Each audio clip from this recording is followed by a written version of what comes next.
شمال مغرب میں رہنے والے لوگوں کو صحت کی دیکھ بھال کی سب سے زیادہ ضرورت ہوتی ہے۔ اس امر کا انکشاف ایک تازہ ترین تحقیق سے ظاہر ہوا ہے۔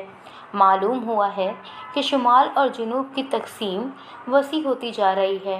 اوسطاً انگلینڈ کے شمال مغرب میں رہنے والے لوگوں کو جنوب میں رہنے والے لوگوں کے مقابلے میں صحت کی دیکھ بھال کی زیادہ ضرورت ہوتی ہے۔ نئی تحقیق کے مطابق خاص طور پر ان کے جنوبی ہم منصبوں کے مقابلے میں شمال مغرب کے لوگوں میں ملک میں بیماری کی شرح سب سے زیادہ ہے۔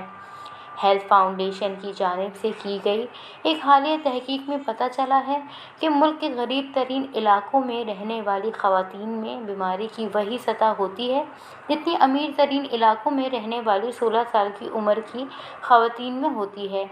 یہ بھی انکشاف ہوا ہے کہ انگلینڈ کے غریب ترین علاقوں میں رہنے والے ایک 60 سالہ شخص کی اوسطاً بیماری کی عمر امیر ترین علاقوں میں رہنے والے 70 سالہ شخص کے برابر ہوگی۔ محرومیوں کی اشاریہ جات کے مطابق جو آخری بار 2019 میں شائع ہوا تھا، اولڈ ہوم جیسی بار کونسل میں تقریباً تمام اقدامات پر انگلینڈ میں سب سے زیادہ محروم 10% یا 20% وارڈز کا نمایاں تناسب ہے، جن میں جرائم بھی شامل ہیں۔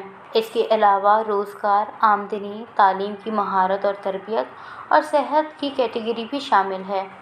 مقامی اسپتال اور بنیادی نگہداشت کے اعداد و شمار کا استعمال کرتے ہوئے اس تحقیق سے معلوم ہوا ہے کہ اپنی زندگی کے بیشتر حصے میں انگلینڈ کے غریب ترین علاقوں میں رہنے والے لوگوں میں اوسطاً امیر ترین علاقوں میں رہنے والوں کے مقابلے میں 10 سال پہلے بیماری کی تشخیص ہوتی ہے، جبکہ متوقع عمر میں اعداد مساوات عورتوں کے مقابلے مرد کے لیے زیادہ ہیں۔